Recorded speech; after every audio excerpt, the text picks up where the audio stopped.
ನೋಡ್ತಾ ಇದ್ರ BBC news. ನಾನು ಸ್ವಾಗತ್. ಹಾಸನ ಜಿಲ್ಲೆಯ ದಿನದ ಪ್ರಮುಖ ಸುದ್ದಿಗಳ ಕ್ವಿಕ್ ರೌಂಡ್ ಆಫ್ ನಲ್ಲಿ ಮೊದಲನೇದಾಗಿ ಹೆಡ್ಲೈನ್ಸ್. ಹಾಸನದ ಮಂಜೇಶ್ ಹತ್ಯೆ ಪ್ರಕರಣ, ಪೊಲೀಸರ ಮುಂದೆ ಹಾಜರಾದ 5 ಯುವಕರು, ಡಿವೈಎಸ್ಪಿ ಕಚೇರಿಯಲ್ಲಿ ತನಿಖೆ ಆರಂಭ. ಪೆಟ್ರೋಲ್ ಡೀಸೆಲ್ ಬೆಲೆ ಏರಿಕೆಗೆ ಖಂಡನೆ, ಸಿಪಿಐಎಂ ಜಿಲ್ಲಾ ಸಂಘಟನಾ ಸಮಿತಿಯಿಂದ ಪ್ರತಿಭಟನೆ, ಕೇಂದ್ರ ಸರ್ಕಾರದ ವಿರುದ್ಧ ತೀವ್ರ ವಾಗ್ದಾಳಿ. ಬಾಕಿ ಪರಿಹಾರ, ಪ್ರೋತ್ಸಾಹಧನ ಬಿಡುಗಡೆಗೆ ಒತ್ತಾಯ, ದಲಿತರ ಮೇಲಿನ ದೌರ್ಜನ್ಯ ತಡೆಗೆ ಆಗ್ರಹ, ಹಾಸನ ಜಿಲ್ಲಾಧಿಕಾರಿ ಕಚೇರಿ ಮುಂದೆ ದಲಿತರ ಒಕ್ಕೂಟಗಳ ಪ್ರತಿಭಟನೆ. ಮೊದಲ ಹಂತದ ಸಚಿವ ಸಂಪುಟ ರಚನೆಗೆ ಆಕ್ರೋಶ, ಜಮೀರ್ ಅಹಮದ್ ಖಾನ್ಗೆ ಡಿಸಿಎಂ ಪಟ್ಟಕ್ಕೆ ಬೇಡಿಕೆ, ಮುಸ್ಲಿಂ ಸಂಘಟನೆಗಳಿಂದ ಪ್ರತಿಭಟನೆ. ಸರ್ಕಾರದಿಂದ ವಿದ್ಯುತ್ ಕಾರ್ಮಿಕರ ಕಡೆಗಣನೆ, ಸರ್ಕಾರಿ ಸೌಲಭ್ಯ ನೀಡುವಂತೆ ಆಗ್ರಹ, ಹಾಸನ ಜಿಲ್ಲಾ ವಿದ್ಯುತ್ ಕಾರ್ಮಿಕರ ಸಂಘದಿಂದ ಪ್ರತಿಭಟನೆ. ವಿದ್ಯುತ್ ಇಲಾಖೆ ಖಾಸಗೀಕರಣಕ್ಕೆ ಬ್ರೇಕ್, ಟಾಟಾ ಪವರ್ಗೆ ವಿದ್ಯುತ್ ಇಲಾಖೆ ಗುತ್ತಿಗೆಗೆ ವಿರೋಧ, ಹೊಳೆನರಸೀಪುರ ಸೆಸ್ ಕಚೇರಿ ಮುಂಭಾಗ ನೌಕರರಿಂದ ಬೃಹತ್ ಧರಣಿ. ಕರುಗಳನ್ನು ಅಡ್ಡಾಡಿಸಿದ ಕಾಡಾನೆ ಮರಿ, ಓಡಿ ಹೋದ 4-5 ಕರಿಗಳು, ಸಕಲೇಶಪುರ ತಾಲೂಕಿನ ಕಲ್ಲಹಳ್ಳಿ ಗ್ರಾಮದಲ್ಲಿ ಘಟನೆ.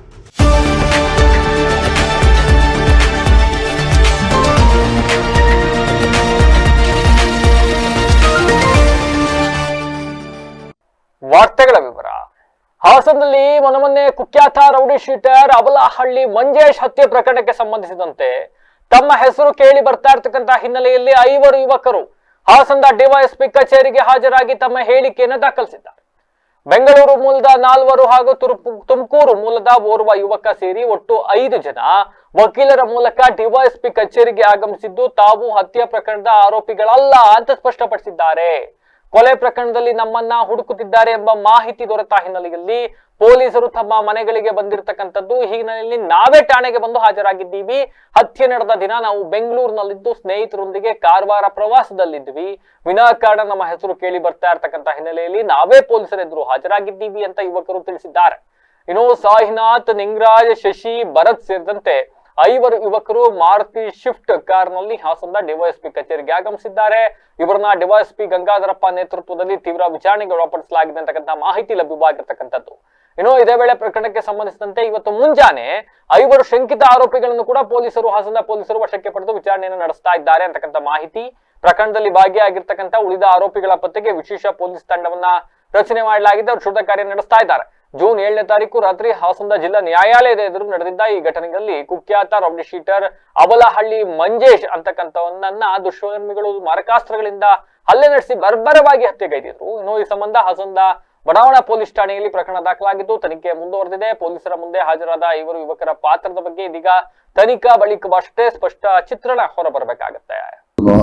ಆಯ್ತಾ, ಇದನ್ನ ಪೊಲೀಸರು ನಮ್ಮನ್ನ ಏನೋ ಹುಡುಕ್ತಾ ಇದ್ರೆ ಮಾಹಿತಿ ಬಂತು. ಅದನ್ನ ಹೋಗಿ ವಾಲಂಟಿಯರ್ ನಾವೇ ಒಂದು ಸೈನ್ ಆಗ್ತಾ ಇದೀವಿ. ಡಿವೈಎಸ್ಪಿ ಆಫೀಸ್ಗೆನೆ ಸೈನ್ ಆಗ್ತೀವಿ. ನಮ್ಗೆ ಏನೇ ಒಂದು ತೊಂದರೆ ಆದ್ರೂ ಅವ್ರಿಗೆ ಜವಾಬ್ದಾರಿ. ಸ್ವಾಮಿ, ಇವಾಗ ಇಷ್ಟು ಗೊತ್ತಿಲ್ಲ. ನಾವು ಒಂದು 5 ಜನ ನಾವು ಫ್ರೆಂಡ್ಸು ಟ್ರಿಪ್ ಹೋಗಿದ್ವಿ. ಹಿಂಗೆ ನಾವು ಅದು ನಮ್ಮ ಹೆಸರು ಬಂತು ಅಂದ್ಬಿಟ್ಟು ಇವಾಗ ನಾವು 5 ಜನ ಹೋಗ್ತಾ ಇದೀವಿ ಇಲ್ಲಿ. ಆಯ್ತಾ, ಅವ್ರಿಗೇನೋ ಮಾಹಿತಿ ಬೇಕು ಅಂತ ಹೇಳ್ತಾ ಇದಾರಂತೆ. ಬಟ್ ನಮ್ಗೇನೋ ಒಂದು ತೊಂದರೆ ಆದ್ರೂ ಡಿವೈಎಸ್ಪಿ ಕಾರಣ, ಹಾಸನ್ ಡಿವೈಎಸ್ಪಿ ಅವರು ಕಾರಣ. ನಮ್ದು ಬೆಂಗಳೂರು ಸ್ವಾಮಿ, JP ನಗರ. ನಾನು ಫಸ್ಟ್ ಮಾಡ್ತಾ ಇದ್ದೆ ಬಾರ್ ಬೆಂಡಿಂಗು, ಇವಾಗ ಬಂದು ಡ್ರೈವಿಂಗ್ ಮಾಡ್ತಿದ್ದೆ. ಅಂದ್ರೆ ನಮ್ಮ ತಾಯಿ ಸೊತ್ತ ಮೇಲಿಂದ ನಾನು ನಮ್ಮ ತೆಂಗಿನ ಮೈಲಿದ್ದೆ ನಾನು. ಅದರಿಂದ ಸ್ವಲ್ಪ ಪ್ರಾಣ ಇಲ್ಲ ಸ್ವಾಮಿ, ನಮ್ಗೆ ಗೊತ್ತಿಲ್ಲ ಅವೆಲ್ಲ ಗೊತ್ತಿಲ್ಲ ಸ್ವಾಮಿ. ಜನ ಬೆಂಗಳೂರವರು ನಾವೆಲ್ಲ ಬಂದು ಒಂದೇ ಗೇದವ್ರು ಅಂದ್ಬಿಟ್ಟು ಈ ತರ ಏನೋ ಹೇಳ್ತಾ ಇದಾರೆ. ಆಯ್ತಾ, ನಾವು ಫಸ್ಟ್ ಅಲ್ಲೇ ಇದ್ದಿದ್ದು ನಾನು ಅವಾಗ. ಅದರಿಂದ ಅವರು ಏನೋ ನಮ್ಮ ಮೇಲೆ ಡೌಟ್ ಪಟ್ಟಿದಾರಂತೆ ಅವರು, ನನ್ನ ಮೇಲೆ, ನಮ್ಮ ಫ್ರೆಂಡ್ಸ್ ಮೇಲೆ. ಆ ಥರ ಇಲ್ಲ ಸ್ವಾಮಿ, ನಮಗೂ ಅದಕ್ಕೆ ಸಂಬಂಧ ಇಲ್ಲ ಸ್ವಾಮಿ. ಅದು ಅಂದ್ರೆ ಬನ್ನಿ ಅಂತ ನಮಗೆ ಸ್ವಲ್ಪ ಹಿಂಸೆ ಇರ್ತಾ ಇದ್ದಾರೆ. ಅಂದ್ರೆ ನಾವು ಫ್ಯಾಮಿಲಿಗೋಸ್ಕರ ಇವಾಗ ನಾವು ವಾಲಂಟಿಯರ್ ನಾವೇ ಹೋಗ್ತಾ ಇದೀವಿ ಇವಾಗ. ಅಂದ್ರೆ ನಾವು ಶಶಿ, ಪುನೀತ್ ಕುಮಾರ್,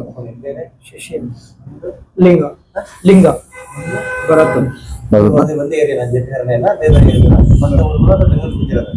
ಇಲ್ಲ ಸರ್, ಬೇರೆ ಇರೋದು ಹಂಗೆ ಚೈನ್ ಲಿಂಕ್.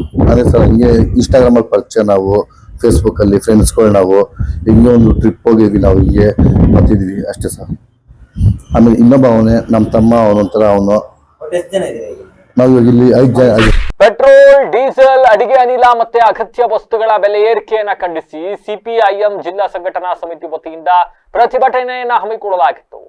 ಇನ್ನು ಜಿಲ್ಲಾ ಕಾರ್ಯದರ್ಶಿ HR ನವೀನ್ ಕುಮಾರ್ ಅಂತಕ್ಕಂಥವ್ರು ಮಾತನಾಡಿದ್ದಾರೆ. ಪಂಚರಾಜ್ಯಗಳ ಚುನಾವಣೆಯ ನಂತರ ದೇಶಾದ್ಯಂತ ಪೆಟ್ರೋಲ್, ಡೀಸೆಲ್, ಅಡಿಗೆ ಅನಿಲ ಮತ್ತೆ ಅಗತ್ಯ ವಸ್ತುಗಳ ಬೆಲೆ ಏರಿಕೆ ಮಾಡಿರ್ತಕ್ಕಂಥ ಕೇಂದ್ರ ಸರ್ಕಾರದ ಕ್ರಮವನ್ನ ಭಾರತ ಕಮ್ಯುನಿಸ್ಟ್ ಪಕ್ಷ ಅಂತಾದ ಸಿಪಿಐಎಂ ಹಾಸನ ಜಿಲ್ಲಾ ಸಂಘಟನಾ ಸಮಿತಿ ತೀವ್ರವಾಗಿ ಖಂಡಿಸುತ್ತದೆ. ಚುನಾವಣಾ ಸಂದರ್ಭದಲ್ಲಿ ಸಾಕಷ್ಟು ದಾಸ್ತಾನಿದೆ, ಜನರು ಆತಂಕ ಪಡಬೇಕಾಗಿಲ್ಲ ಅಂತ ಹೇಳಿದ್ದ ಸರ್ಕಾರ ಫಲಿತಾಂಶ ಹೊರಬಂದ ತಕ್ಷಣವೇ ಇಂಧನ ದರವನ್ನ ಏರಿಕೆ ಮಾಡಿ ಜನರ ಮೇಲೆ ಹೊರೆ ಹಾಕಿದೆ.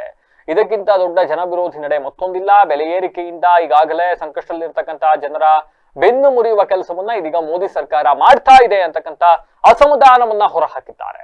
ನರೇಂದ್ರ ಮೋದಿಯವರ ನೇತೃತ್ವದ BJPಯ ಕೇಂದ್ರ ಸರ್ಕಾರ ಅಗತ್ಯ ವಸ್ತುಗಳಾಗಿರ್ತಕ್ಕಂಥ ಪೆಟ್ರೋಲ್, ಡೀಸೆಲ್ ಮತ್ತು ಅಡುಗೆ ಅನಿಲ, ಗ್ಯಾಸ್ಗಳ ಬೆಲೆಗಳನ್ನು ವಿಪರೀತವಾಗಿ ಹೆಚ್ಚಳ ಮಾಡಿದೆ. ಈ ಹೆಚ್ಚಳದಿಂದಾಗಿ ಜನಸಾಮಾನ್ಯರು ಜೀವನವನ್ನು ಮಾಡೋಕ್ಕಾಗದೇ ಇರತಕ್ಕಂಥ ಅತ್ಯಂತ ಬರ್ಬರ ಸ್ಥಿತಿಯನ್ನು ಇವತ್ತು ಎದುರಿಸ್ತಾ ಇದ್ದಾರೆ. ಒಂದು ಕಡೆ ಯುದ್ಧದ ಭೀತಿ ಇರುವಾಗಲೂ ಕೂಡ ಇವತ್ತು ಈ ಪೆಟ್ರೋಲ್, ಡೀಸೆಲ್ ಮತ್ತು ಗ್ಯಾಸ್ಗಳ ಮೇಲೆ ವಿಪರೀತವಾಗಿರ್ತಕ್ಕಂಥ ಟ್ಯಾಕ್ಸ್ನ ಹೆಚ್ಚಳ ಮಾಡೋದ್ರ ಮೂಲಕ ಅದರ ಸಂಪೂರ್ಣ ಹೊಣೆಗಾರಿಕೆಯನ್ನು ಅಥವಾ ಸಂಪೂರ್ಣ ಹೊರೆಯನ್ನು ಇವತ್ತು ಸಾಮಾನ್ಯ ಜನರ ಮೇಲೆ ಹಾಕ್ತಾಯಿದ್ದಾರೆ. ನಾವಿವತ್ತು ಮಾರ್ಕ್ಸ್ವಾದಿ ಕಮ್ಯುನಿಸ್ಟ್ ಪಕ್ಷ CPIMನ ಪರವಾಗಿ ಪ್ರತಿಭಟನೆ ಮಾಡಿ ಕೇಂದ್ರ ಸರ್ಕಾರದ ಈ ನೀತಿಗಳ ವಿರುದ್ಧದ ಭೂತದಹನವನ್ನು ಮಾಡೋದ್ರ ಮೂಲಕ ಆಗ್ರಹ ಪಡಿಸ್ತಾ ಇರೋದೇನಂತ ಹೇಳಿದ್ರೆ, ನೀವು ಕೂಡಲೇ ಪೆಟ್ರೋಲ್, ಡೀಸೆಲ್ ಮತ್ತು ಗ್ಯಾಸ್ಗಳ ಮೇಲಿನ ತೆರಿಗೆಯನ್ನು ಕಡಿಮೆ ಮಾಡಬೇಕು, ಬದಲಾಗಿ ಇದನ್ನು ನೀವು ಮ್ಯಾನೇಜ್ ಮಾಡಬೇಕು ಅಂತ ಹೇಳಿದ್ರೆ ದೊಡ್ಡ ಶ್ರೀಮಂತರುಗಳ ಮೇಲೆ ತೆರಿಗೆ ಹಾಕಿ ಬಡವರ ಮೇಲೆ ತೆರಿಗೆ ಹಾಕ್ಬಿಡಿ. ಕಳೆದ 2014ರ ಚುನಾವಣೆಯಲ್ಲಿ ನಾವು ಅಧಿಕಾರಕ್ಕೆ ಬಂದರೆ 50 ರೂಪಾಯಿ ಪೆಟ್ರೋಲ್ ಮಾಡ್ತೀವಿ ಅಂತ ಹೇಳಿದ್ರೆ ಏನಾಗಿದೆ, ಇವತ್ತು ಪೆಟ್ರೋಲು 100ರ ಗಡಿ ದಾಟಿದೆ, ಡೀಸೆಲ್ 100ರ ಗಡಿ ದಾಟಿದೆ. ಹಾಗಾಗಿ ಕೂಡಲೇ ಈ ನೀತಿಯನ್ನು ವಾಪಸ್ ತಗೊಂಡು ಪೆಟ್ರೋಲ್, ಡೀಸೆಲ್ ಮತ್ತು ಗ್ಯಾಸ್ ದರಗಳನ್ನು ಇಳಿಕೆ ಮಾಡಬೇಕು ಅಂತೇಳಿ CPM ಪಾರ್ಟಿ ಆಗ್ರಹ ಮಾಡುತ್ತೆ. ದೌರ್ಜನ್ಯಕ್ಕೊಳಗಾದ ದಲಿತರಿಗೆ ಮತ್ತೆ ಅಂತರ್ಜಾತಿ ವಿವಾಹಿತರಿಗೆ ಬಾಕಿ ಇರತಕ್ಕಂತ ಪರಿಹಾರ ಹಾಗೂ ಪ್ರೋತ್ಸಾಹಧನ ನೀಡಬೇಕು. ಅನುದಾನವನ್ನ ಕೂಡಲೇ ಬಿಡುಗಡೆ ಮಾಡಿ ಹೆಚ್ಚುತ್ತಿರ್ತಕ್ಕಂಥ ದಲಿತರ ಮೇಲಿನ ದೌರ್ಜನ್ಯಗಳನ್ನ ತಡೆಗಟ್ಟಲು ಕಠಿಣ ಕಾನೂನು ಕ್ರಮಗಳನ್ನ ಕೈಗೊಳ್ಳಬೇಕು ಅಂತ ಒತ್ತಾಯಿಸಿ ದಲಿತ ಹಕ್ಕುಗಳ ಸಮಿತಿ ಜಿಲ್ಲಾಧಿಕಾರಿ ಕಚೇರಿ ಎದುರು ಇವತ್ತು ಪ್ರತಿಭಟನೆಯನ್ನ ನಡೆಸಿತು. ಜಿಲ್ಲಾ ಸಂಚಾಲಕರಾದ ಪೃಥ್ವಿ ಅವರು ಮಾತನಾಡಿದ್ದಾರೆ. 2025ರಲ್ಲಿ 125 ದಲಿತರ ಮೇಲೆ ದೌರ್ಜನ್ಯ ಪ್ರಕರಣಗಳು ದಾಖಲಾಗಿದ್ದಾವೆ. 50 ಪ್ರಕರಣಗಳಿಗೆ ಸರ್ಕಾರ ಇನ್ನೂ ಕೂಡ ಪರಿಹಾರ ಧನವನ್ನ ನೀಡಿಲ್ಲ. ದೌರ್ಜನ್ಯ ತಡೆಯುವುದಕ್ಕೆ ಸರ್ಕಾರ ಕಟ್ಟುನಿಟ್ಟಿನ ಕ್ರಮವನ್ನ ಕೈಗೊಂಡಿಲ್ಲ. ಭಾರತದ ಸಂವಿಧಾನವು ಪ್ರತಿಯೊಬ್ಬ ನಾಗರಿಕರಿಗೂ ಕೂಡ ಸಮಾನತೆ, ಸಾಮಾಜಿಕ ನ್ಯಾಯ ಮತ್ತೆ ಮಾನವ ಘನತೆಯನ್ನ ಖಚಿತಪಡಿಸಿದೆ. ಆದಾಗ್ಯೂ ಕೂಡ ಪರಿಶಿಷ್ಟ ಜಾತಿ, ಪರಿಶಿಷ್ಟ ಪಂಗಡ ಸಮುದಾಯಗಳ ವಿರುದ್ಧದ ದೌರ್ಜನ್ಯಗಳು ಇಂದಿಗೂ ಕೂಡ ಗಂಭೀರ ಸಾಮಾಜಿಕ ಸಮಸ್ಯೆಯಾಗಿ ಮುಂದುವರೆದಿರ್ತಕ್ಕಂಥದ್ದು ಅತ್ಯಂತ ಆತಂಕಕಾರಿ ಸಂಗತಿ ಅಂತ ಹೇಳಿದ್ರು. ಏನೋ ಈ ಸಂದರ್ಭದಲ್ಲಿ ದೌರ್ಜನ್ಯಕ್ಕೊಳಗಾದ ದಲಿತ ಸಂತ್ರಸ್ತರಿಗೆ ನೀಡಬೇಕಾದ ಕಾನೂನುಬದ್ಧ ಪರಿಹಾರಧನ ಹಾಗೂ ಅಂತರ್ಜಾತಿ ವಿವಾಹಿತ ದಂಪತಿಗಳ ಪ್ರೋತ್ಸಾಹಧನ ವಿತರಣೆಯಲ್ಲಿ ರಾಜ್ಯ ಸರ್ಕಾರ ತೋರ್ತಾ ಇರ್ತಕ್ಕಂಥ ವಿಳಂಬ ಮತ್ತೆ ನಿರ್ಲಕ್ಷ್ಯ ಧೋರಣೆಯನ್ನ ಸರಿಪಡಿಸ್ಕೊಬೇಕು ಕೂಡಲೇ ಅಂತಕ್ಕಂಥ ಆಗ್ರಹವನ್ನು ಮಾಡಿದ್ದಾರೆ.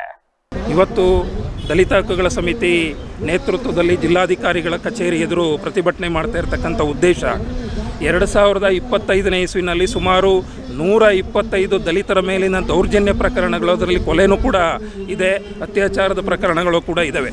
ಆದರೆ ಆ 2025ರಲ್ಲಿ ನಡೆದಂಥ 125 ಪ್ರಕರಣಗಳಲ್ಲಿ ಸುಮಾರು 52 ಪ್ರಕರಣಗಳಿಗೆ ಸರ್ಕಾರ ಪರಿಹಾರ ಧನವನ್ನೇ ಇನ್ನೂ ಕೊಟ್ಟಿಲ್ಲ. ಒಂದು ಕಡೆ ದಲಿತರ ಮೇಲಿನ ದೌರ್ಜನ್ಯವನ್ನು ನಾವೆಲ್ಲರೂ ಕೂಡ ವಿರೋಧಿಸಬೇಕಾಗುತ್ತೆ. ಆ ಥರದ ದೌರ್ಜನ್ಯ ಪ್ರಕರಣಗಳನ್ನು ತಡಿಲಿಕ್ಕೆ ಬೇಕಾದಂಥ ರೀತಿಯಲ್ಲಿ ಸರ್ಕಾರ ಕಟ್ಟುನಿಟ್ಟಿನ ಕ್ರಮವನ್ನು ಕೈಗೊಳ್ತಾ ಇಲ್ಲ.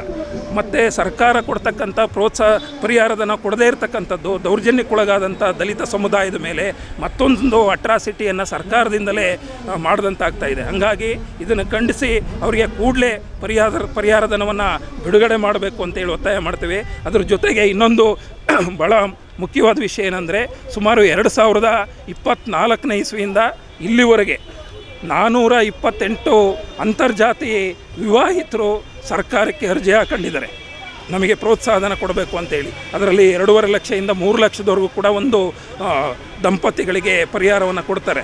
ಆದರೆ ಇದುವರೆಗೂ ಕೂಡ ಸುಮಾರು 12 ಲಕ್ಷ ಹಣ ಹಾಸನ ಜಿಲ್ಲೆಗೆ ಬೇಕು. ಅಷ್ಟು ಜನಕ್ಕೆ ವಿತರಣೆ ಮಾಡಲಿಕ್ಕೆ ಸರ್ಕಾರ ಇದುವರೆಗೂ ಕೂಡ ಒಂದೇ ಒಂದು ರೂಪಾಯಿನೂ ಕೂಡ ಬಿಡುಗಡೆ ಮಾಡಿಲ್ಲ.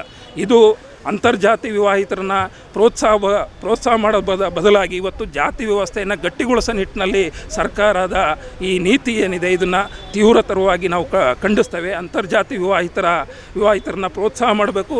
ಅವರು ಅಂತರ್ಜಾತಿ ವಿವಾಹ ಆಗ್ತಾ ಇರತಕ್ಕಂಥದ್ದು ಈ ಸಮಾಜದಲ್ಲಿ ಒಳ್ಳೆಯ ಬೆಳವಣಿಗೆ, ಅದನ್ನು ನಾವೆಲ್ಲರೂ ಕೂಡ ಸ್ವಾಗತಿಸಬೇಕು. ಮತ್ತು ಅವರ ಕುಟುಂಬಗಳನ್ನು ಕಟ್ಟಿಕೊಳ್ಳಿಕ್ಕೆ ಬೇಕಾದಂಥ ನಿಟ್ಟಿನಲ್ಲಿ ಅವರಿಗೆ ಪ್ರೋತ್ಸಾಹಧನವನ್ನು ಕೊಡಬೇಕು. ಕೂಡಲೇ ಸರ್ಕಾರ ಬಿಡುಗಡೆ ಮಾಡಬೇಕು. ಮತ್ತು ವಾಲ್ಮೀಕಿ ಹಗರಣದ ಹೆಸರಿನಲ್ಲಿ ನೆಪವನ್ನು ಒಡ್ಡಿ ಎಲ್ಲ ಜಿಲ್ಲೆಗಳಲ್ಲೂ ಕೂಡ ರಾಜ್ಯ ಸರ್ಕಾರದ ಮಂತ್ರಿ ಮಂಡಲದಲ್ಲಿ ಮುಸ್ಲಿಂ ಸಮುದಾಯದ 4 ಹಿರಿಯ ಶಾಸಕರನ್ನ ತೆಗೆದುಕೊಳ್ಳಬೇಕು ಹಾಗೂ ಸಮುದಾಯದ ಹಿರಿಯ ನಾಯಕರಾದ ಜಮೀರ್ ಅಹಮದ್ ಖಾನ್ ರವರಿಗೆ ಉಪಮುಖ್ಯಮಂತ್ರಿ ಸ್ಥಾನಮಾನ ನೀಡುವಂತೆ ಹಾಸನ ಜಿಲ್ಲಾ ಮುಸ್ಲಿಂ ಸಂಘಟನೆಗಳ ಒಕ್ಕೂಟದಿಂದ ಪ್ರತಿಭಟನೆ ನಡೆಸಲಾಯಿತು. ಇನ್ನು ಈ ವೇಳೆ ಮುಸ್ಲಿಂ ಮುಖಂಡರು ಮಾತನಾಡಿದ್ದಾರೆ. ಕರ್ನಾಟಕ ರಾಜ್ಯದಲ್ಲಿ ಮುಸ್ಲಿಂ ಸಮುದಾಯವು ಕಾಂಗ್ರೆಸ್ ಸರ್ಕಾರವನ್ನ ಬೇಷರತ್ ಬೆಂಬಲಿಸ್ತಾ ಚುನಾವಣಾ ಸಂದರ್ಭದಲ್ಲಿ ಕಾಂಗ್ರೆಸ್ ಪರವಾಗಿ ಕೆಲಸಗಳನ್ನ ಮಾಡ್ತಾ ಸುಮಾರು 9 ಜನ ಮುಸ್ಲಿಂ ಸಮುದಾಯದ ಶಾಸಕರನ್ನ ತಮ್ಮ ಸರ್ಕಾರಕ್ಕೆ ನೀಡಿದೆ. ಜೊತೆಗೆ 4 ವಿಧಾನಸಭಾ ಅಂತಂದ್ರೆ ವಿಧಾನ ಪರಿಷತ್ ಸದಸ್ಯರು ಸಹ ಸರ್ಕಾರದ ಪರವಾಗಿದ್ದು ಒಟ್ಟು 13 ಸದಸ್ಯರು ಮುಸ್ಲಿಂ ಸಮುದಾಯವನ್ನ ಪ್ರತಿನಿಧಿಸ್ತಾ ಇದ್ದಾರೆ. ಮುಸ್ಲಿಂ ಸಮುದಾಯವು ಕೂಡ ಈ ಹಿಂದಿನಲ್ಲೂ ಕೂಡ ಕಾಂಗ್ರೆಸ್ ಪಕ್ಷವನ್ನ ಬೆಂಬಲಿಸ್ತಾ ಬಂದಿದ್ದು ಮುಸ್ಲಿಂ ಸಮುದಾಯದ ಅಭಿವೃದ್ಧಿಯಕ್ಕಾಗಿ ಸುಮಾರು 5 ಜನ ಜನಪ್ರತಿನಿಧಿಗಳು ಸರ್ಕಾರದ ಮಂತ್ರಿ ಮಂಡಲದಲ್ಲಿ ಇರ್ತಕ್ಕಂಥದ್ದು ಅವಶ್ಯಕವಾಗಿದೆ. ಇತ್ತೀಚಿನ ದಿನಮಾನಗಳಲ್ಲಿ ಸಮುದಾಯದ ನಾಯಕರೆಂದರೆ ಚಾಮರಾಜಪೇಟೆ ಶಾಸಕರಾಗಿರ್ತಕ್ಕಂಥ ಜಮೀರ್ ಅಹಮದ್ ಖಾನ್ ರವರು ಮೊದಲ ಹಂತದಲ್ಲೇ ಇಂತಹ ನಾಯಕರಿಗೆ ಸೂಕ್ತ ಸ್ಥಾನಮಾನವನ್ನು ಕಲ್ಪಿಸಬೇಕಾಗಿತ್ತು. ಆದ್ರೆ ಮೊದಲನೇ ಹಂತದಲ್ಲಿ ಈ ರೀತಿಯಾಗಿ ನಡ್ಕೊಂಡಿರ್ತಕ್ಕಂಥದ್ದು ಮುಸ್ಲಿಂ ಸಮುದಾಯಕ್ಕೆ ಕಾಂಗ್ರೆಸ್ ಮಾಡಿರ್ತಕ್ಕಂಥ ಅಪಮಾನ. ಈ ಎಲ್ಲಾ ಕಾರಣಗಳಿಂದಾಗಿ ಕೆಳಗಿನ 2 ಬೇಡಿಕೆಗಳನ್ನ ಅತ್ಯಂತ ತುರ್ತಾಗಿ ನಡೆಸಿಕೊಡಬೇಕು. ಹಾಸನ ಜಿಲ್ಲಾ ಮುಸ್ಲಿಂ ಸಂಘಟನೆ ಒಕ್ಕೂಟ ಇದನ್ನ ಒತ್ತಾಯಿಸ್ತಾ ಇದೆ ಅಂತಕ್ಕಂಥ ಮನವಿಯನ್ನು ಸಲ್ಲಿಸಿದ್ದಾರೆ. ಜಮೀರ್ ಅಹಮದ್ ಖಾನ್ ಬ್ರಿಗೇಡ್ ಹಾಗೆ ಇನ್ನಿತರ ಮುಸ್ಲಿಂ ಸಮುದಾಯದ ಪರ ಇರುವಂಥ ಎಲ್ಲ ಸಂಘಟನೆಗಳು ಇವತ್ತು ಹಾಸನದಲ್ಲಿ ಸಾಂಕೇತಿಕವಾಗಿ ಪ್ರತಿಭಟನೆಯನ್ನು ಮಾಡಿದ್ದೇವೆ. ಭಾಳ ಮುಖ್ಯವಾದಂಥ 2 ಉದ್ದೇಶಗಳನ್ನ ಇಟ್ಕೊಂಡು ಈ ಪ್ರತಿಭಟನೆಯನ್ನು ಮಾಡಿದ್ವಿ. ಒಂದು, ಕರ್ನಾಟಕ ರಾಜ್ಯದ ಮಂತ್ರಿಮಂಡಲದಲ್ಲಿ ಸುಮಾರು 5 ಜನ ಮಂತ್ರಿಗಳನ್ನು ಮುಸ್ಲಿಂ ಸಮುದಾಯದ ನಾಯಕರಿಗೆ ಕೊಡಬೇಕು. ಹಾಗೆ ನಮ್ಮ ನಾಯಕರಾದಂಥ ಜಮೀರ್ ಅಹಮದ್ ಖಾನ್ ರವರಿಗೆ ಉಪಮುಖ್ಯಮಂತ್ರಿ ಸ್ಥಾನವನ್ನು ಮಾಡಬೇಕು ಅನ್ನೋಂಥ ಒತ್ತಾಯವನ್ನು ಮಾಡ್ತಾ ಇದ್ದೀನಿ ಪ್ರತಿಭಟನೆಯನ್ನು ಮಾಡಿದ್ದೇವೆ. ಭಾಳ ಮುಖ್ಯವಾಗಿ ಕರ್ನಾಟಕದಲ್ಲಿ ಸುಮಾರು 84 ಲಕ್ಷ ಮುಸ್ಲಿಂ ಸಮುದಾಯ ಇದೆ. 54 ಲಕ್ಷ ಮುಸ್ಲಿಂ ಸಮುದಾಯನ ಪ್ರತಿನಿಧಿಸಿ ಈಗ ಇರುವಂಥದ್ದು ಕೇವಲ ಒಬ್ಬರು ಮಂತ್ರಿ. ಹಾಗಾಗಿ ಒಟ್ಟು ಕರ್ನಾಟಕ ರಾಜ್ಯದಲ್ಲಿ 13 ಜನ MLCಗಳನ್ನ ಒಳಗೊಂಡಂತೆ 9 MLAಗಳು 4 ಜನ MLCಗಳು ಕಾಂಗ್ರೆಸ್ ಸರ್ಕಾರದಲ್ಲಿದ್ದಾರೆ. ಆದರೆ ಕಾಂಗ್ರೆಸ್ ಸರ್ಕಾರದಲ್ಲಿ 13 ಜನ ಶಾಸಕರಿದ್ದರೂ ಕೂಡ ಕೇವಲ ಒಬ್ಬರನ್ನು ಮಂತ್ರಿ ಮಾಡುವಂಥದ್ದು ನಮ್ಮ ಸಮುದಾಯಕ್ಕೆ ಮಾಡಿದಂಥ ಅನ್ಯಾಯ ಆಗಿದೆ. ಹಾಗಾಗಿ ಅದನ್ನು ಈ ಕೂಡಲೇ ಕಾಂಗ್ರೆಸ್ ಸರ್ಕಾರ ಸರಿಪಡಿಸ್ಕೊಳ್ಬೇಕು. ಕನಿಷ್ಠ 5 ಜನ ಮಂತ್ರಿಗಳನ್ನು ಮಾಡಬೇಕು. ಹಾಗೆ ಜಮೀರ್ ಅಹಮದ್ ಖಾನ್ ರವರು ಎಲ್ಲರ ನಾಯಕರು. ಹಾಗಾಗಿ ಅವರಿಗೆ ಉಪಮುಖ್ಯಮಂತ್ರಿ ಸ್ಥಾನವನ್ನು ಕೊಡಬೇಕು ಅನ್ನೋಂಥ ಒತ್ತಾಯವನ್ನು ಮಾಡಿ ಇವತ್ತು ಸಾಂಕೇತಿಕವಾಗಿ ಪ್ರತಿಭಟನೆಯನ್ನು ಮಾಡ್ತಾ ಇದ್ದೇವೆ. ನಾವು ಸರ್ಕಾರಕ್ಕೆ ಎಚ್ಚರಿಕೆಯನ್ನು ಕೊಡ್ತಾ ಇದ್ದೇವೆ. ನೀವು ಮುಂದಿನ ಹಂತದಲ್ಲಿ ಏನಾದ್ರೂ ಇದನ್ನು ಬಗೆಹರಿಸಲಿಲ್ಲ ಅಂತ ಹೇಳಿದ್ರೆ ನಾವು ಮುಸ್ಲಿಂ ಸಮುದಾಯ ಇಡೀ ರಾಜ್ಯದಲ್ಲಿ ಒಂದು ತೀರ್ಮಾನವನ್ನು ಮಾಡಬೇಕಾಗುತ್ತೆ ನಿಮ್ಮ ವಿರುದ್ಧ ಅನ್ನುವಂಥ ಎಚ್ಚರಿಕೆಯನ್ನು ಕೂಡ ಕೊಡ್ತಾ ಇದ್ದೇವೆ. ವಿದ್ಯುತ್ ಕಾರ್ಮಿಕರಿಗೆ ಸುರಕ್ಷಿತ ಪರಿಕರಗಳನ್ನ ಒದಗಿಸಿ ಸರ್ಕಾರಿ ಸೌಲಭ್ಯಗಳನ್ನ ಕಲ್ಪಿಸಿಕೊಡಬೇಕು ಅಂತ ಆಗ್ರಹಿಸಿ ಹಾಸನ ಜಿಲ್ಲಾ ವಿದ್ಯುತ್ ಕಾರ್ಮಿಕರ ಸಂಘದ ವತಿಯಿಂದ ಹಾಸನ ನಗರದಲ್ಲಿ ಬೃಹತ್ ರ್ಯಾಲಿಯನ್ನು ಹಮ್ಮಿಕೊಳ್ಳಲಾಗಿತ್ತು. ಈ ವೇಳೆ ಸಂಘದ ಉಪಾಧ್ಯಕ್ಷರಾದ ಬಾಲಸುಬ್ರಹ್ಮಣ್ಯ ಅವರು ಮಾತನಾಡಿ, ಕೆಲಸದ ವೇಳೆ ವಿದ್ಯುತ್ ಕಾರ್ಮಿಕರಿಗೆ ಅಗತ್ಯ ಇರತಕ್ಕಂತ ಸುರಕ್ಷಾ ಸಾಧನಗಳ ಕಾರ್ಮಿಕರಿಗೆ ಅದನ್ನ ಇಲಾಖೆ ಒದಗಿಸ್ಕೊಡ್ತಾ ಇಲ್ಲ. ಕಾರ್ಮಿಕರಿಗೆ ಕನಿಷ್ಠ ಆರೋಗ್ಯ ಸೌಲಭ್ಯಗಳಿಲ್ಲ. ಆರೋಗ್ಯ ಅಥವಾ ಅಪಘಾತ ಅನಾರೋಗ್ಯ ಬಂದ ಸಂದರ್ಭದಲ್ಲಿ ಚಿಕಿತ್ಸೆಗಾಗಿ ESI ಸೌಲಭ್ಯವನ್ನ ಕಡ್ಡಾಯವಾಗಿ ಕಲ್ಪಿಸಿಕೊಡ್ಬೇಕು. ಕೆಲಸದ ವೇಳೆ ಸಂಭವಿಸುವ ಅಪಘಾತ ಅಥವಾ ಮರಣದ ಸಂದರ್ಭದಲ್ಲಿ ಪ್ರಸ್ತುತ ನೀಡಲಾಗ್ತಾ ಇರ್ತಕ್ಕಂಥ ಪರಿಹಾರ ಮೊತ್ತ ತೀರಾ ಕಡಿಮೆ ಆಗಿದೆ. ಈ ಮೊತ್ತವನ್ನ ಗಣನೀಯವಾಗಿ ಹೆಚ್ಚಿಸಬೇಕು. ಕಾರ್ಮಿಕರ ಭವಿಷ್ಯವನ್ನ ದೃಷ್ಟಿಯಲ್ಲಿಟ್ಕೊಂಡು PF ಸೌಲಭ್ಯವನ್ನ ಒದಗಿಸಿ ವಿದ್ಯುತ್ ಕಾರ್ಮಿಕರಿಗೆ ಸೂಕ್ತ ಸ್ಥಾನಮಾನವನ್ನ ನೀಡಬೇಕು ಅಂತಕ್ಕಂಥ ಒತ್ತಾಯವನ್ನ ಮುಂದಿಟ್ಟರು. ಒಂದು ರ್ಯಾಲಿಯನ್ನು ಹಮ್ಮಿಕೊಂಡಿದ್ದೇವೆ. ಈ ರ್ಯಾಲಿಯಲ್ಲಿ ನಮ್ಮದು ಡಿಮ್ಯಾಂಡ್ಸನ್ನು ಇಟ್ಟಿದ್ದೀವಿ DC ಅವರಿಗೆ. ಏನಂತ ಅಂದರೆ, ನಮಗೆ ವಿದ್ಯುತ್ ಶಕ್ತಿ ಕೆಲಸಗಾರರು ಮಾಡ್ತಾ ಇರೋದ್ರಲ್ಲಿ ನಮಗೆ ಸೇಫ್ಟಿ ಯಾವುದೇ ರೀತಿ ಇಲ್ಲ. ಆ ಸೇಫ್ಟಿನ ಮುಂದಿನ ದಿನಗಳಲ್ಲಿ ಒದಗಿಸ್ಕೊಡ್ಬೇಕು. ಸರ್ಕಾರದಲ್ಲಿ ನಮ್ಮದೇ ಆದ ಒಂದು ಸ್ಥಾನಮಾನ ಬೇಕು ಅಂತ ನಾವು ಕೇಳ್ತಾ ಇದ್ದೀವಿ. ಅದನ್ನು DC ಅವರಿಗೆ ಮನವರಿಕೆ ಮಾಡಿಕೊಟ್ಟಿದ್ದೀವಿ. ನಮಗೆ ಯಾವುದೇ ರೀತಿ ಗ್ಲೌಸ್ ಆಗಲಿ ಶೂಸ್ ಆಗಲಿ ಯಾವುದೇ ರೀತಿ ಕಟ್ಟಡ ಕಾರ್ಮಿಕರ ಇಲಾಖೆಯಿಂದ ನಮಗೆ ಒದಗಿಸ್ಕೊಟ್ಟಿಲ್ಲ. ಅದನ್ನು ಒದಗಿಸ್ಕೊಡ್ಬೇಕು ಅಂತ ಉಪಾಯುಕ್ತರಿಗೆ ನಾವು ಈ ರೀತಿ ಮನವಿಯನ್ನು ಸಲ್ಲಿಸಿದ್ದೇವೆ. ಮತ್ತು ನಮ್ಮ ಡಿಮ್ಯಾಂಡ್ಸ್ ಏನಿದೆ ಅಂತ ಅಂದರೆ, ನಮಗೆ ಈ ಭವಿಷ್ಯ ನಿಧಿಯನ್ನು ಇಲ್ಲ, ESI ಇಲ್ಲ. ನಮ್ಮ ಕಾರ್ಮಿಕರ ಮಕ್ಕಳದು ಮತ್ತು ನಮಗೆ ಆದರೆ ಯಾವುದೇ ರೀತಿ ಅಪಘಾತ ಆದರೆ, ಇದೇ ರೀತಿ ಪ್ರಾಬ್ಲಮ್ ಆದರೆ ನಮ್ಗೆ ಯಾವುದೇ ರೀತಿ ಆರೋಗ್ಯ ಸೌಕರ್ಯಗಳಿಲ್ಲ. ಅದಕ್ಕಾಗಿ ESI ಮಾಡಿಕೊಡಿ ಅಂತ ನಾವು ಕೇಳ್ತಾ ಇದ್ದೀವಿ. ಮತ್ತು ಪರಿಹಾರ ಮೊತ್ತವನ್ನು ನಮ್ಮದು ಆಕ್ಸಿಡೆಂಟ್ ಡೆತ್ ಇದೆಯಲ್ಲ, ಅದು ಪರಿಹಾರ ಮೊತ್ತವನ್ನು ಇನ್ನೂ ಜಾಸ್ತಿ ಮಾಡಿಕೊಡಿ, ನಮಗೆ ಕಡಿಮೆ ಆಗಿದೆ ಅಂತ ಅದೊಂದು ಡಿಮ್ಯಾಂಡ್ ಮಾಡ್ತಾ ಇದ್ದೀವಿ ಸರ್. ಗುತ್ತಿಗೆಗೊಳಿಸಿ ಟಾಟಾ ಪವರ್ ಕಂಪನಿಗೆ ಗುತ್ತಿಗೆ ನೀಡುವ ಸರ್ಕಾರದ ನಿರ್ಧಾರವನ್ನು ಖಂಡಿಸಿ ಹೊಳೆನರಸೀಪುರದ ಚಾಮುಂಡೇಶ್ವರಿ ವಿದ್ಯುತ್ ಸರಬರಾಜು ನಿಗಮದ ವಿಭಾಗೀಯ ಕಚೇರಿ ಮುಂಭಾಗದಲ್ಲಿ ಇಲಾಖೆಯ ಅಧಿಕಾರಿಗಳು ಮತ್ತು ನೌಕರರು ಬೃಹತ್ ಪ್ರತಿಭಟನೆ ನಡೆಸಿದ್ದಾರೆ. ಇಲಾಖೆಯನ್ನ ಖಾಸಗಿ ವಲಯಕ್ಕೆ ಸೇರಿಸಿರ್ತಕ್ಕಂಥದ್ದು. ಸುಮಾರು 60,000ಕ್ಕೂ ಹೆಚ್ಚು ವಿದ್ಯುತ್ ಇಲಾಖೆಯ ನೌಕರರು ಹಾಗೂ ಅಧಿಕಾರಿಗಳ ಭವಿಷ್ಯಕ್ಕೆ ತೊಂದರೆಯಾಗಲಿದೆ ಅಂತಕ್ಕಂಥ ಪ್ರತಿಭಟನಾಕಾರರು ಆತಂಕವನ್ನು ವ್ಯಕ್ತಪಡಿಸಿದ್ದಾರೆ. ಇನ್ನು ಸಿಇಎಸ್ಸಿ ಕಚೇರಿಯ ಕಾರ್ಯನಿರ್ವಾಹಕ ಇಂಜಿನಿಯರ್ ಗೋಕುಲ್ ಪ್ರಸಾದ್ ಅಂತಕ್ಕಂಥವ್ರು ಮಾತನಾಡಿ, ಇಲಾಖೆ ಖಾಸಗೀಕರಣಗೊಂಡ್ರೆ ಪ್ರಸ್ತುತ ರೈತರಿಗೆ ನೀಡಲಾಗ್ತಾ ಇರ್ತಕ್ಕಂಥ ಉಚಿತ ವಿದ್ಯುತ್ ಹಾಗೂ ಸಾರ್ವಜನಿಕರ ಗ್ರಾಹಕರಿಗೆ ಸಿಗ್ತಾ ಇರ್ತಕ್ಕಂಥ ರಿಯಾಯಿತಿ ದರದ ವಿದ್ಯುತ್ ಸೌಲಭ್ಯಗಳು ರದ್ದಾಗ್ತಾ ಇದ್ದಾವೆ. ಇನ್ನು ವಿದ್ಯುತ್ ದರ ಗಣನೀಯವಾಗಿ ಹೆಚ್ಚಾಗುವ ಸಾಧ್ಯತೆ ಇರ್ತದೆ. ಸಾರ್ವಜನಿಕ ವಲಯದಲ್ಲೇ ಉಳಿದ ಗ್ರಾಹಕರಿಗೆ ಉತ್ತಮ ಸೇವೆಯನ್ನು ನೀಡಲು ನೌಕರರು ಬದ್ಧರಾಗಿದ್ದು, ಸರ್ಕಾರ ತಕ್ಷಣವೇ ಖಾಸಗೀಕರಣದ ನಿರ್ಧಾರವನ್ನ ಕೈ ಬಿಡಬೇಕು ಅಂತ ಒತ್ತಾಯಿಸಿದರು. ಈ ಧರಣಿಯಲ್ಲಿ ಸಹಾಯಕ ಕಾರ್ಯನಿರ್ವಾಹಕ ಇಂಜಿನಿಯರ್ ದೀಪಕ್, ನಟೇಶ್, ಉಪಾಧ್ಯಕ್ಷರಾದ ಬಸವರಾಜಪ್ಪ, ದಿವಾಕರ್, ಸಂತೋಷ್ ಕುಮಾರ್, ಕಿರಣ್ ಕುಮಾರ್ ಹಾಗೂ ಫಣಿ ಅಂತಕ್ಕಂಥವ್ರು ಸೇರಿದಂತೆ ಇಲಾಖೆ ನೌಕರರು ಮತ್ತು ಅಧಿಕಾರಿಗಳು ಹಾಜರಿದ್ದರು. ಎಲ್ರಿಗೂ ನಮಸ್ಕಾರ. ನನ್ನ ಹೆಸರು ಗೋಕುಲ್ ಅಂತ. ನಾನು ಇಲ್ಲಿ ಕಾರ್ಯನಿರ್ವಾಹಕ ಇಂಜಿನಿಯರ್ ಆಗಿ ನಾನು ಕೆಲಸ ನಿರ್ವಹಿಸ್ತಾ ಇದ್ದೀನಿ. ಈ ದಿನ ನಾವು ನಮ್ಮ ಅಧಿಕಾರಿ ಬಾಂಧವರು ಹಾಗೂ ನಮ್ಮ ಎಲ್ಲ ನೌಕರರು ಸೇರಿ ಈಗೇನು ಟಾಟಾ ಪವರ್ ಕಂಪ್ನಿಯವರಿಗೆ ನಮ್ಮ ಇಲಾಖೆನ ಗುತ್ತಿಗೆಯಾಗಿ ಕೊಡಬೇಕು ಅಂತ ಏನೋ ಒಂದು ಇದು ಕ್ರಮ ಕೈಗೊಳ್ಳೋಕ್ಕೆ ಅವರೊಂದು ನಿರ್ಧಾರಗಳನ್ನ ಮಾಡ್ತಾ ಇದ್ದಾರೆ. ಆದರೂ ಇರುವಾಗಿ ನಾವೆಲ್ಲ ಸೇರಿ ಒಂದು ಒಗ್ಗಟ್ಟಿನಾಗಿ ಒಂದು ಪ್ರತಿಭಟನೆ ಮಾಡ್ತಾ ಇದ್ದೀವಿ. ತಮಗೆಲ್ಲ ಗೊತ್ತಿರೋ ಹಾಗೆ ನಮ್ಮ ವಿದ್ಯುತ್ ಇಲಾಖೆಯಲ್ಲಿ ಎಲ್ಲ ಇಲಾಖೆಗಿಂತ ನಮ್ಮ ವಿದ್ಯುತ್ ಇಲಾಖೆಯಲ್ಲಿ ಕೆಲಸ ನಿರ್ವಹಿಸೋದು ಕಷ್ಟ. ಒಬ್ಬ ಗ್ರಾಹಕರಿಗೆ ನಾವು ಕೊನೆ ಹಂತದವರೆಗೆ ನಾವು ಕರೆಂಟ್ ಕೊಡಬೇಕು ಅಂದರೆ ಅದು ಜನ್ರೇಷನ್ ಪಾಯಿಂಟಿಂದ ಹಿಡಿದು ಹೈ ವೋಲ್ಟೇಜಿಂದ ಹಿಡಿದು ಲೋ ವೋಲ್ಟೇಜ್ ಆಗಿ ಮನೆ ಬಾಗಿಲಿಗೆ ಬರಬೇಕು ಅಂದರೆ ನಮ್ಮ ಎಲ್ಲ ವಿದ್ಯುತ್ ಅಧಿಕಾರಿಗಳು ನೌಕರಗಳು ಅವರು ಹಗಲಿರುಳು ಶ್ರಮ ಪಡ್ತಾ ಇರ್ತಾರೆ. ಸೊ ಯಾವುದೇ ಒಂದು ಅಡಚಣೆ ಆಗಲಿ ಅಥವಾ ಪ್ರಕೃತಿ ವಿಕೋಪ ಆದಾಗ ಆ ತುರ್ತಿನಲ್ಲಿ ಎಂಥ ಸಂದರ್ಭದಲ್ಲೂ ಕೂಡ ಕಠಿಣವಾದ ಕೆಲಸಗಳನ್ನ ನಮ್ಮ ವಿದ್ಯುತ್ ಇಲಾಖೆ ನೌಕರಗಳು ಅಧಿಕಾರಿಗಳು ನಿರ್ವಹಿಸ್ತಾ ನಾವು ಬಂದಿದ್ದೀವಿ. ಸೊ ಅದು ಎಷ್ಟೊಂದು ಜನ ನಮ್ಮ ನೌಕರರ ಪ್ರಾಣತ್ಯಾಗ ಕೂಡ ಆಗಿದೆ. ಅದು ಎಲ್ಲ ಸಾರ್ವಜನಿಕರಿಗೂ ಕೂಡ ಗೊತ್ತಾಗಿದೆ. ಸೊ ಇದರ ಹೊರತಾಗಿಯೂ ನಾವು ಕೂಡ ಒಂದು ಗುಣಮಟ್ಟದ ವಿದ್ಯುತ್ತನ್ನು ಸಾರ್ವಜನಿಕರಿಗೆ ಇದುವರೆಗೂ ನಾವು ಒದಗಿಸ್ತಾ ಇದ್ದೀವಿ. ಸಕಲೇಶಪುರ ತಾಲೂಕಿನ ಕಲ್ಲಹಳ್ಳಿ ಗ್ರಾಮದ ಸಮೀಪ ಗುಂಪಿನಿಂದ ಬೇರ್ಪಟ್ಟಿದ್ದ ಕಾಡಾನೆ ಮರಿಯೊಂದು ರಸ್ತೆ ದಾಟುವ ವೇಳೆ ಕರುಗಳನ್ನು ಅಟ್ಟಾಡಿಸಿರ್ತಕ್ಕಂಥ ಘಟನೆ ನಡೆದಿದೆ. ಒಂದು ಕಾಫಿ ತೋಟದಿಂದ ಮತ್ತೊಂದು ಕಾಫಿ ತೋಟದತ್ತ ತೆರಳಲು ಕಾಡಾನೆ ಮರಿ ರಸ್ತೆ ದಾಟ್ತಾ ಇದ್ದ ಸಂದರ್ಭದಲ್ಲಿ ರಸ್ತೆಯಲ್ಲಿ 4-5 ಕರುಗಳು ಸಾಕ್ತಾ ಇದ್ವು. ಈ ವೇಳೆ ಮರಿಯಾನೆ ಗೀಳಿಡುತ್ತಾ ಕರುಗಳತ್ತ ಧಾವಿಸಿದ್ದು ಬೆದರಿದ ಕರುಗಳು ಅಲ್ಲಿಂದ ಓಡಿ ಹೋಗಿದ್ದಾವೆ. ಇನ್ನು ಸ್ಥಳೀಯರ ಪ್ರಕಾರ ಮರಿಯಾನೆ 2-3 ಕರುಗಳನ್ನ ಅಟ್ಟಾಡಿಸಿದ್ದು ಕೆಲ ಕಾಲ ಆತಂಕದ ವಾತಾವರಣ ನಿರ್ಮಾಣವಾಗಿತ್ತು. ಆದರೆ ಯಾವುದೇ ಪ್ರಾಣಾಪಾಯ ಸಂಭವಿಸಿಲ್ಲ ಅಂತ ತಿಳಿದು ಬಂದಿದೆ. ಇನ್ನು ಬಳಿಕ ಕಾಡಾನೆ ಮರಿ ತನ್ನ ಸೊಂಡಲಿನಿಂದ ಕಾಫಿ ತೋಟದ ಗೇಟ್ ಅನ್ನ ತಳ್ಳಿ ಒಳ ಪ್ರವೇಶಿಸಿ ಕಾಫಿ ತೋಟದೊಳಗೆ ತೆರಳಿದೆ. ಇನ್ನು ಘಟನೆಯ ಸ್ಥಳದಲ್ಲಿದ್ದ ಕೆಲವರು ಈ ದೃಶ್ಯಗಳನ್ನ ಎಲ್ಲವೂ ಕೂಡ ಮೊಬೈಲ್ ನಲ್ಲಿ ಸೆರೆ ಹಿಡಿದಿದ್ದಾರೆ. ಇತ್ತೀಚಿನ ದಿನಗಳಲ್ಲಿ ತಾಲೂಕಿನಲ್ಲಿ ಈ ಭಾಗದಲ್ಲಿ ಅದು ಹೆಚ್ಚಾಗಿ ಕಾಡಾನೆಗಳ ಸಂಚಾರ ಹೆಚ್ಚಾಗಿದ್ದಾವೆ. ಗ್ರಾಮಸ್ಥರು ಹಾಗೂ ವಾಹನ ಸವಾರರು ಎಚ್ಚರಿಕೆಯಿಂದ ಸಂಚರಿಸುವಂತೆ ಅರಣ್ಯ ಇಲಾಖೆ ಸೂಚಿಸಿದೆ. ಈಗ ಮತ್ತೊಮ್ಮೆ ಹೆಡ್ಲೈನ್ಸ್. ಹಾಸನದ ಮಂಜೇಶ್ ಹತ್ಯೆ ಪ್ರಕರಣ, ಪೊಲೀಸರ ಮುಂದೆ ಹಾಜರಾದ 5 ಯುವಕರು, ಡಿವೈಎಸ್ಪಿ ಕಚೇರಿಯಲ್ಲಿ ತನಿಖೆ ಆರಂಭ.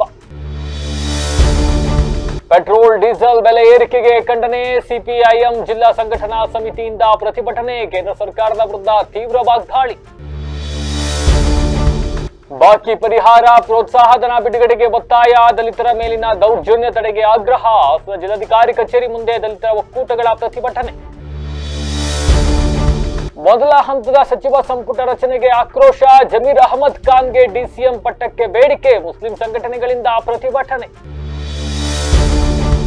ಸರ್ಕಾರದಿಂದ ವಿದ್ಯುತ್ ಕಾರ್ಮಿಕರ ಕಡೆಗಣನೆ, ಸರ್ಕಾರಿ ಸೌಲಭ್ಯ ನೀಡುವಂತೆ ಆಗ್ರಹ, ಹಾಸನ ಜಿಲ್ಲಾ ವಿದ್ಯುತ್ ಕಾರ್ಮಿಕರ ಸಂಘದಿಂದ ಪ್ರತಿಭಟನೆ. ವಿದ್ಯುತ್ ಇಲಾಖೆ ಖಾಸಗೀಕರಣಕ್ಕೆ ಬ್ರೇಕ್, ಟಾಟಾ ಪವರ್ಗೆ ವಿದ್ಯುತ್ ಇಲಾಖೆ ಗುತ್ತಿಗೆಗೆ ವಿರೋಧ, ಹೊಳೆನರಸೀಪುರ ಸೆಸ್ ಕಚೇರಿ ಮುಂಭಾಗ ನೌಕರರಿಂದ ಬೃಹತ್ ಧರಣಿ. ಕರುಗಳನ್ನು ಅಡ್ಡಾಡಿಸಿದ ಕಾಡಾನೆ ಮರಿ, ಓಡಿ ಹೋದ 4-5 ಕರುಗಳು, ಸಕಲೇಶಪುರ ತಾಲೂಕಿನ ಕಲ್ಲಹಳ್ಳಿ ಗ್ರಾಮದಲ್ಲಿ ಘಟನೆ. ಇದಾಗಿ ತುತ್ತಿನ ವಿಶೇಷ. ನಿರಂತರ ಸುದ್ದಿಗಾಗಿ ನೋಡ್ತಾರೆ BBC ಟಿವಿ, ಸತ್ಯದ ಕಡೆ. ನಮಸ್ತೆ.